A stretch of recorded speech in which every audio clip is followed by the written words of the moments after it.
Kisah diawali dengan memperlihatkan kelompok Yakuza yang sedang berkumpul di sebuah klub di Jepang di mana sang bos kebetulan sedang dibuatkan tato oleh kakek pembuat tato yang metode pembuatannya masih menggunakan cara tradisional sehingga hal itu membuat si bos kesakitan dan memarahi si kakek berkali-kali. Did you just say, old man? I know you didn't just disrespect me. Tak lama, salah satu anak buahnya pun membawa sebuah amplop berisi pasir hitam yang hal itu langsung membuat si kakek ketakutan sebab 1 tahun yang lalu dia mengalami hal yang persis sama seperti ini. Ada amplop yang berisi pasir hitam dan anggota Yakuza yang tertawa persis seperti yang mereka lakukan saat ini. Apa yang si kakek takutkan bukanlah amplopnya, tetapi apa yang akan muncul selanjutnya, yaitu ninja. Yang hal tersebut semakin membuat para Yakuza ini tertawa terbahak-bahak dan... Ninja.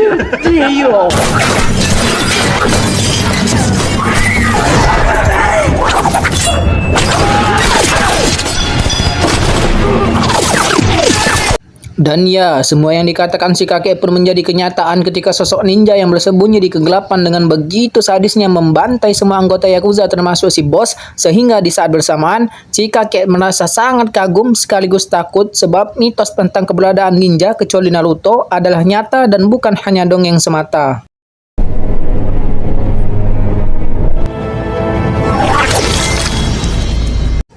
Dan kisah dimulai pada bertahun-tahun silam tepat di sebuah perguruan ninja atau lebih tepatnya markas sebuah organisasi ninja pembunuh bernama Klan Ozunu yang dipimpin oleh seorang master ninja bernama Guru Ozunu. Ini bebenguknya, selama berpuluh-puluh tahun kelompok ini telah melakukan berbagai tindak kriminal dan kejahatan manusia. Salah satunya adalah menculik anak kecil untuk dijadikan murid dan calon para pembunuh masa depan. Yang dari sekian banyak anak yang diculik, ada satu anak yang baru datang bernama Raizo yang merupakan tokoh utama kita semua. Saat makan malam sedang berlangsung, Master pun menunjukkan salah satu kelebihan dari hasil latihan di klan ini, yaitu teknik menyembuhkan diri atau semacam healing factor yang dapat membuat penggunanya bisa memulihkan luka dalam waktu yang sangat singkat. This is the power. Cara mendidik Master sangat-sangatlah kejam dan tidak berperasaan, terutama kepada Raizo yang mendapat perhatian khusus dibandingkan murid yang lain. Entah apa alasannya, tetapi yang dimaksud dengan perhatian lebih di sini bukanlah sesuatu yang menyenangkan, sebab siksaan dan hukuman yang didapatkan Raizo jauh lebih keras dan jauh lebih menyakitkan dibanding dengan anak-anak yang lain. You know this truth. Sebagai contoh, Raizo mendapat pelatihan khusus untuk bisa berjalan di atas lantai tanpa menghasilkan suara atau harus bisa bergerak dalam kesenyapan dan kesunyian. Yang disebabkan Raizo masih kecil dan belum bisa mengendalikan keseimbangan tubuhnya, ia pun berkali-kali melakukan kesalahan hingga sang guru harus memukul telapak kakinya sampai luka-luka. Dari sekian banyak murid, ada satu gadis kecil bernama Kiriko yang nampak perhatian dengan Raizo yang sedang menahan rasa sakitnya. Dia mengobati luka Raizo supaya rasa sakitnya berkurang, sehingga momen tersebut menjadi momen penting awal kedekatan di antara keduanya.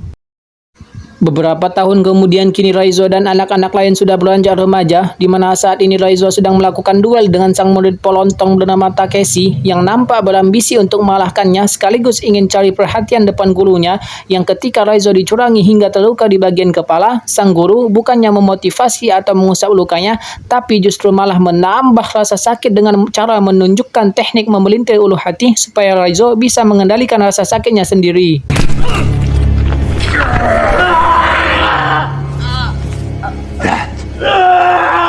Here is your test, Raizo. Very good, Raizo. Tahun berikutnya Raizo kembali menjadi satu-satunya murid yang mendapat pelatihan khusus, yaitu mempertajam panca indera dengan cara menutup matanya selama 1 tahun penuh, sehingga dari sekian banyak murid hanya Raizo lah yang berhasil mencapai tingkatan tertentu dalam dunia ninja, yang hal itu dibuktikan ketika dia berhasil mengalahkan si Takeshi dengan mata tertutup. Waktunya Kiriko yang bertarung, dia dapat dengan mudah mengalahkan lawannya. Namun sang guru punya perintah yang lain yang cukup berat yang mengharuskan Kiriko melukai lawannya dengan sangat parah. Yang karena Kiriko menolak perintahnya, maka dia mendapat sanksi langsung dari sang guru berupa satu tebasan yang melukai wajahnya. Tak hanya itu, Kiriko mendapat sanksi lain berupa kurungan selama 1 bulan, di mana Raizo yang merasa hutang budi pun berinisiatif membantunya bertahan hidup dengan cara memberikan air minum melalui sebuah sedotan kecil.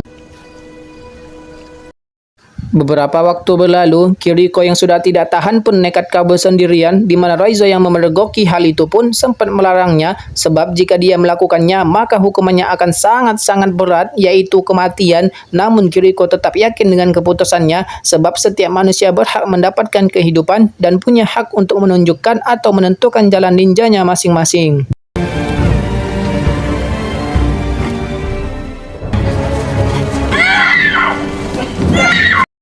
Dan ya, apa yang Raizo khawatirkan pun terjadi. Kiriko berhasil ditangkap dan akan mendapatkan hukuman berupa tusukan langsung di jantungnya, yang kesempatan ini diberikan kepada si murid pelontong yaitu Takeshi, sehingga Raizo yang menyaksikannya pun semakin muak, emosi, dan dendam kepada para ninja yang ada di sini. 7 tahun berlalu, kini Raizo sudah dewasa dan untuk pertama kalinya, Raizo mendapat kesempatan untuk melakukan debut pertamanya, yakni sebuah pekerjaan untuk membunuh target yang ciri-cirinya memakai jam tangan emas, yang tanpa rasa ragu sedikit pun, Raizo langsung turun ke lapangan untuk melakukannya. Sukses menuntaskan pekerjaan pertamanya, Raizo diminta untuk melakukan satu tugas lagi untuk membuktikan bahwa dia adalah seorang Ozuno sejati, yaitu membunuh seorang murid wanita yang mencoba kabur persis seperti yang pernah dilakukan Kiriko, sehingga ketika kenangan pahit itu tersuat lagi, maka amarah dalam diri Raizo pun seketika muncul dan...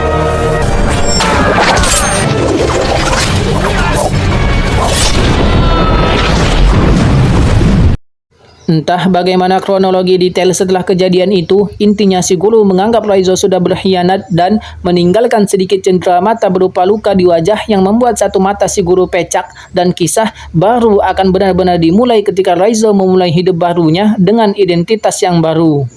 Scene pindah ke Berlin, kita akan diperkenalkan pada seorang agen FBI bernama Mika yang sedang memberikan laporan tentang penemuan aliran dana pemerintah yang dipercaya digunakan untuk membiayai sebuah organisasi pembunuh asal Asia yang tiada lain adalah klan Ozuno, di mana Ryan, rekannya yang selalu husnuzon kepada pemerintah pun kurang percaya dengan informasi tersebut, sebab sangat-sangat mustahil pemerintah memakai dana rakyat untuk sesuatu yang tidak penting seperti itu.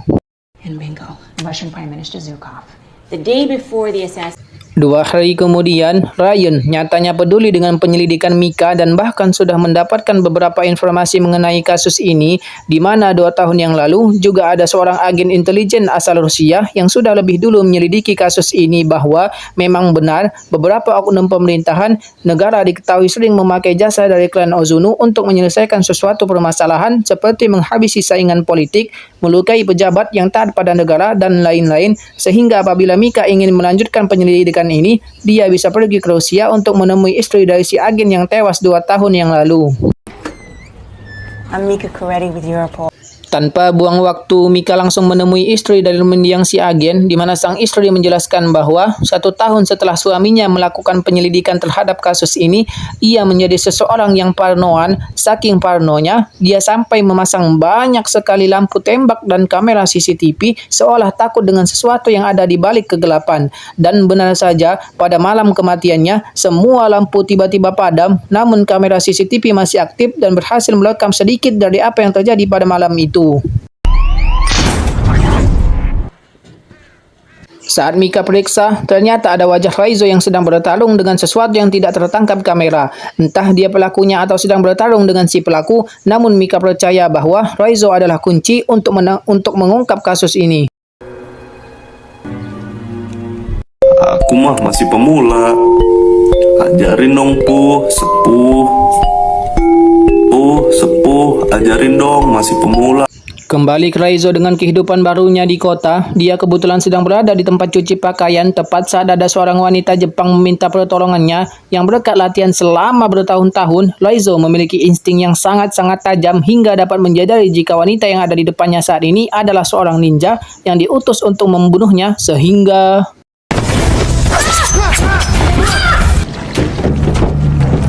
Raizo sendiri tinggal di sebuah apartemen biasa. Setiap kali dia pulang dari luar, Raizo pasti selalu memeriksa barang-barang pribadinya untuk memastikan tidak ada orang yang masuk ke tempat tinggalnya. Dan saatnya jadwal latihan, Raizo sesekali teringat dengan perkataan sang guru mengenai cara hidup seorang ninja, bahwa rasa sakit adalah kelemahan dan satu-satunya cara untuk mengatasinya adalah mengendalikan rasa sakit itu sendiri.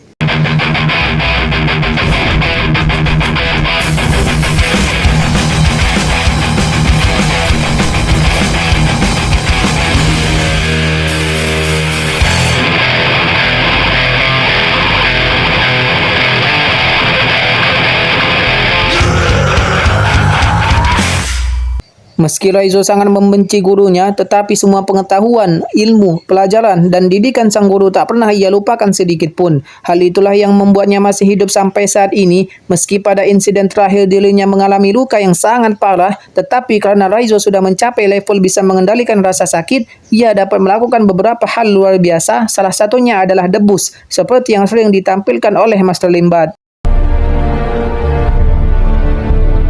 Tak hanya itu, Raizo memiliki senjata kesukaan yang disebut dengan kusarigama atau sejenis senjata yang terdiri dari rantai dan pisau tajam kecil, akan sangat berbahaya sekali apabila digunakan oleh orang yang tidak profesional. Tetapi di tangan para sepuh, suhu, senior, spesialis, dan ahlinya, kusarigama adalah senjata yang sangat mematikan.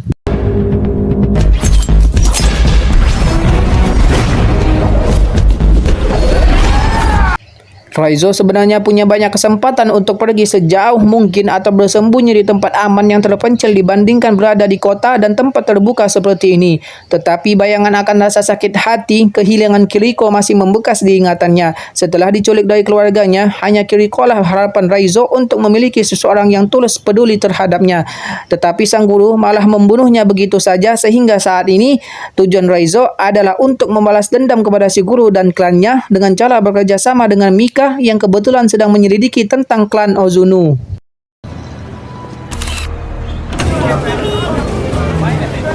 Kembali ke Mika yang sedang berada di kantornya, dia kedatangan seorang utusan dari pemerintahan yang nampaknya mulai mencurigai tentang penyelidikan yang dilakukannya. Sehingga Mika segera menemui Ryan untuk memberitahunya bahwa kecurigaan mereka berdua selama ini kemungkinan adalah benar, sebab tidak mungkin pemerintah sampai mengutus seseorang untuk menemuinya hanya untuk memastikan penyelidikan ini. Sehingga Ryan yang mulai khawatir dengan keselamatan Mika pun menyuruhnya untuk segera tinggalkan kota ini dan pergi cari tempat aman untuk sementara waktu.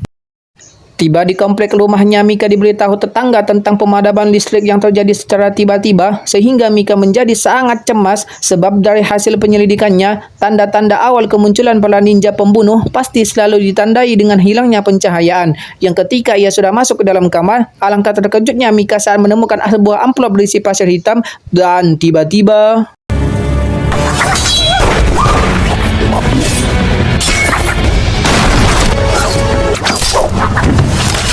sungguh tak diduga, Raizo sudah ada di sana selama berjam-jam hanya untuk melindungi dan menemui Mika secara langsung. Dan yang tujuan dia ke sini adalah tentu saja untuk membantu Mika menemukan klan Ozunu sekaligus membalaskan dendam kepada sang guru.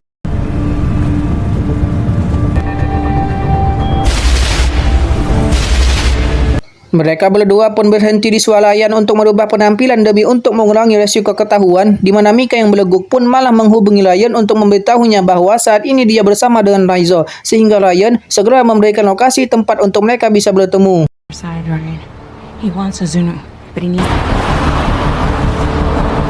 Tiba di lokasi pertemuan, Raizo yang memiliki insting kuat pun langsung bisa menyadari niat Ryan yang ingin menangkapnya dan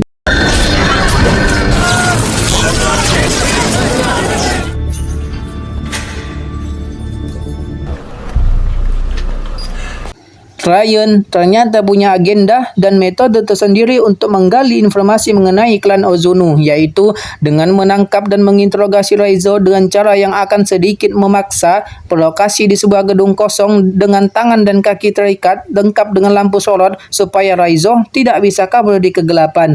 Dan Ryan yakin jika caranya akan lebih efektif untuk menyelesaikan kasus ini. Kasihan melihat Raizo, Mika pun menemuinya untuk sekedar memberi air minum, yang di situ Raizo memperingatkan Mika bahwa lokasi mereka berada saat ini terlalu terbuka dan terlalu mudah untuk dilacak oleh para ninja, sehingga Mika dengan cepat menemui Ryan untuk memperingatkan bahwa saat ini mereka semua sedang dalam bahaya. Tetapi Ryan yang percaya diri dengan pasukan taktisnya pun tidak memperdulikan peringatan tersebut sampai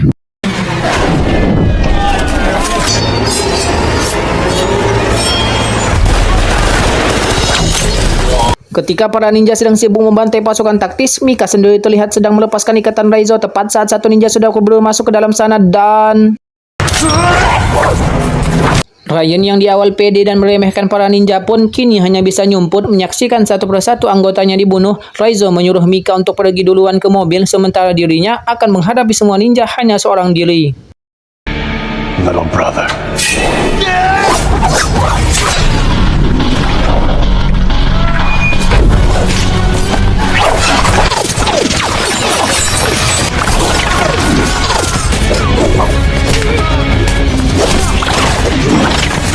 Mika sendiri terlihat sudah berada di mobil menunggu kemunculan Raizo yang ketika dia sedang cemas, tiba-tiba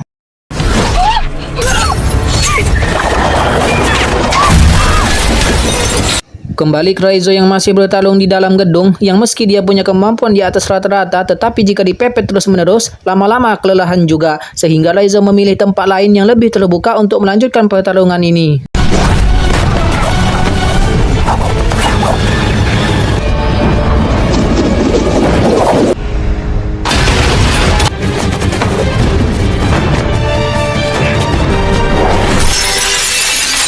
Jika sebelumnya mereka terbiasa bertarung di dalam ruangan yang penuh dengan sudut-sudut gelap, sekarang para ninja pembunuh ini harus membiasakan diri bertarung di tengah jalan. Yang karena Raizo sudah terlalu kelelahan, akhirnya dia pun kecolongan saat perutnya terkena tebasan pedang. Yang ketika Takeshi akan menghabisinya, tiba-tiba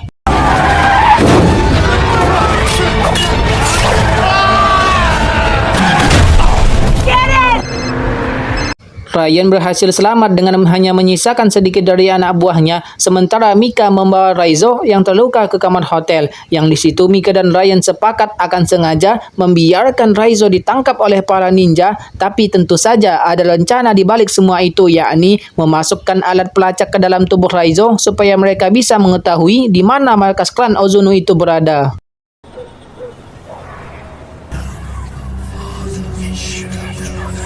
Raizo dibawa dalam sebuah peti besi untuk diserahkan kepada si guru yang dalam sepanjang perjalanan menuju ke sana, Raizo memilih untuk bersikap tenang dan tidak panik. Justru dia malah teringat dengan ajaran sang guru mengenai teknik menyembuhkan diri menggunakan jurus segel tangan yang berfungsi untuk mengubah cakra menjadi obat efektif yang saking efektifnya luka pada perut Raizo bisa sembuh sendiri tanpa bantuan obat-obatan sedikit pun.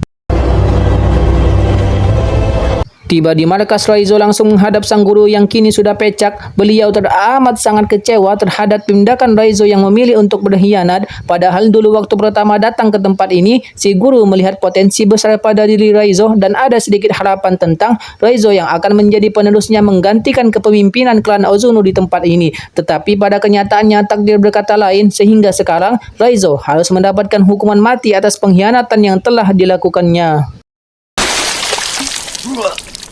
Tepat disaksikan oleh Takeshi dan para murid lain, si guru tidak langsung membunuh Raizo tetapi ingin puas menyiksanya terlebih dahulu menggunakan jurus yang sama, yaitu jurus pelintir ulu hati. Yang ketika Raizo batuk darah, keluarlah alat pelacak kecil dari dalam mulutnya yang tepat saat Takeshi menyadarinya, tiba-tiba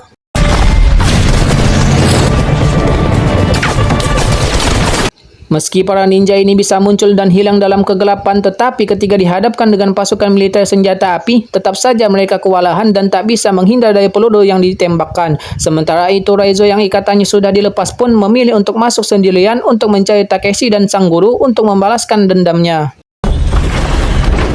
Dengan modal dua bilah pedang di tangan, Raizo harus menghadapi Takeshi dan anak buahnya yang momen ini benar-benar beradrenalin sebab pertarungan dilakukan dalam jarak dekat dengan senjata yang ada di mana-mana.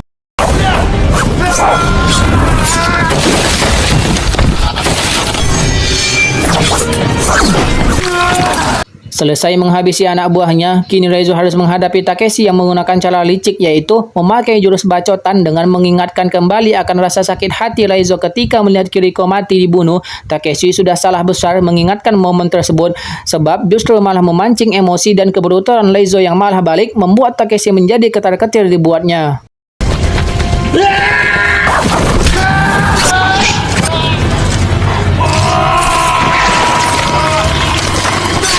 Selesai menghabisi Takeshi, saatnya Raizo menghadapi sang guru yang di sini beliau menggunakan teknik rahasia yang belum sempat diajarkan pada Raizo, yaitu jurus ilusi bayangan yang membuatnya mampu hilang dan muncul dengan sangat cepat.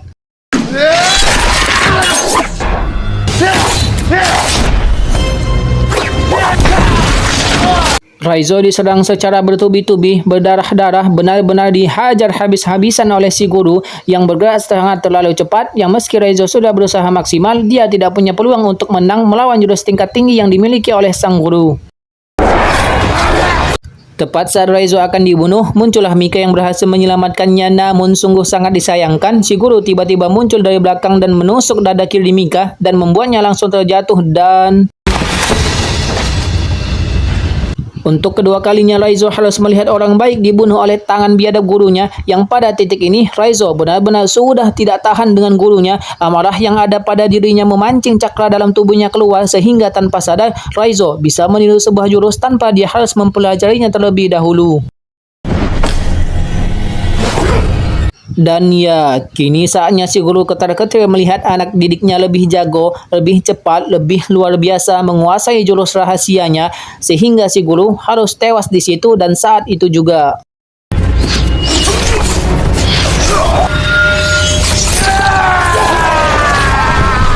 Di luar dugaan, Mika ternyata masih hidup berkat cacat lahir yang dialaminya, yakni posisi jantungnya yang berada di sebelah kanan. Setelah semuanya selesai, kini sudah waktunya Raizo pensiun dari dunia ninja.